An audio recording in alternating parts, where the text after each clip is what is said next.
I want to make this quick. So, the division semis, Alouettes made themselves known against the Hamilton Tiger Cats. Poor Hamilton. They have not won. The drop continues. They have not won the Grey Cup in this century. They're the only team in this current league that haven't won in this century. Hell, even the Ottawa Red Blacks, who debuted in 2014 and won a Grey Cup, that they won in their third season of existence in 2016. I remember that one. The game went to overtime. So Hamilton, yeah, the drop continues, and they won't make a home game out of it like they did in 21. And of course Montreal of course Montreal, they just played their asses off. And of course that Western game was something else too. It was BC taking care of business against Calgary. I remember thinking to myself, because Calgary actually scored first, so I'm thinking, dang, could the Stampeders pull this off? It would really be something to see a 6-12 team win a playoff game, but that did not happen. Once BC took that touchdown personally, and just wailed on them. So yeah, but still, good effort by the Stamps. I mean, they had that bad record and made it to the dance. So good for them. As for the division finals, oh boy, how could everything went wrong for the Argonauts? It was just awful. I mean, once that pick six happened, it's like all of a sudden we forgot how to play football. All sorts of turnovers from us, and that resulted in me watching another team waste a great season. And I've seen it in sports all over. Honestly, being a Packers fan, also, it had me thinking back to 2011 when we went 15-1 and didn't even make the conference championship.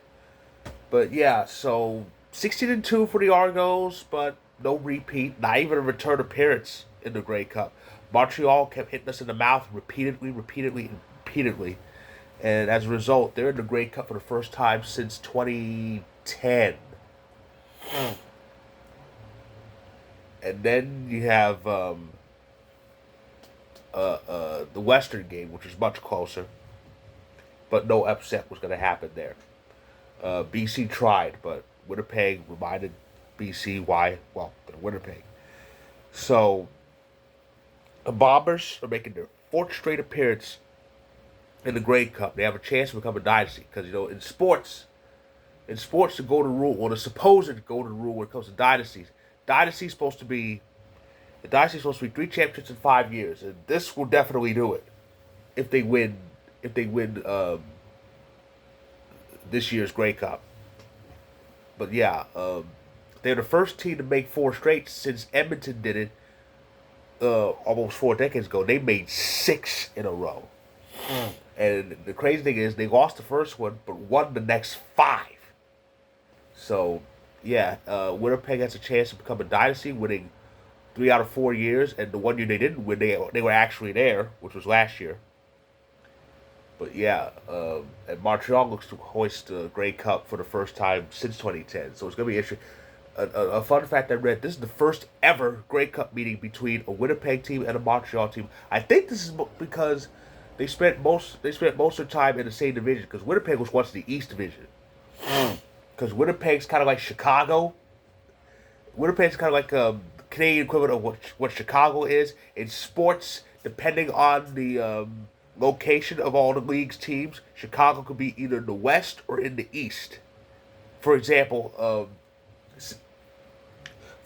look at the NBA. In the NBA, the Chicago Bulls are in the Eastern Conference, but the NHL, the Chicago Blackhawks are in the Western Conference.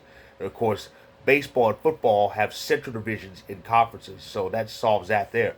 Um, well, football used to have central divisions, but the Bears were in the NFC Central, not the NFC North. And of course, the Cubs and the White Sox are in their respective leagues' central divisions. In the case of Winnipeg's no different because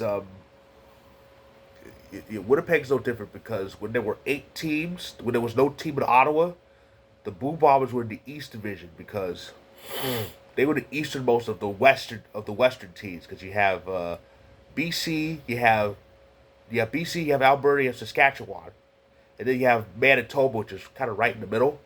So the Bombers were in the East Division, but ever since the Red Blacks joined the league, the Blue Bombers have been in the West Division because the Red Blacks mark three teams in the province of Ontario, and then you have Quebec's Montreal Alouettes.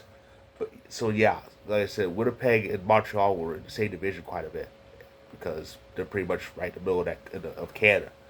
So yeah, that's gonna be an interesting game. The Alouettes and the Blue Bombers. That's gonna be good. And unfortunately, it's not gonna be on an actual TV network here. That used to be the case beforehand. I would see the Grey Cup when NBC Sports Network had it. I would see the Grey Cup on NBC Sports Network, and during the ESPN years, the game would be on ESPN too.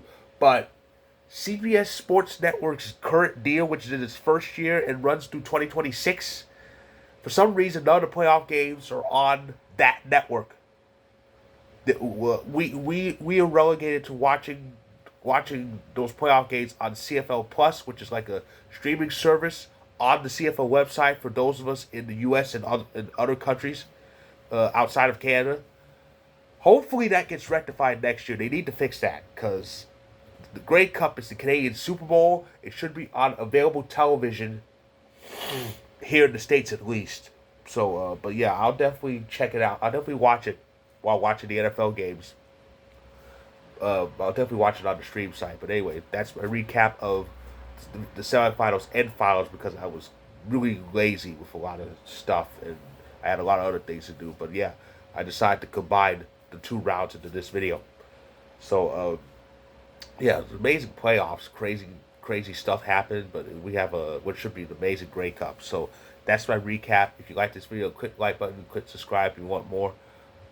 My stories recapping both rounds will be featured. So check them out when you can, and I'll be back.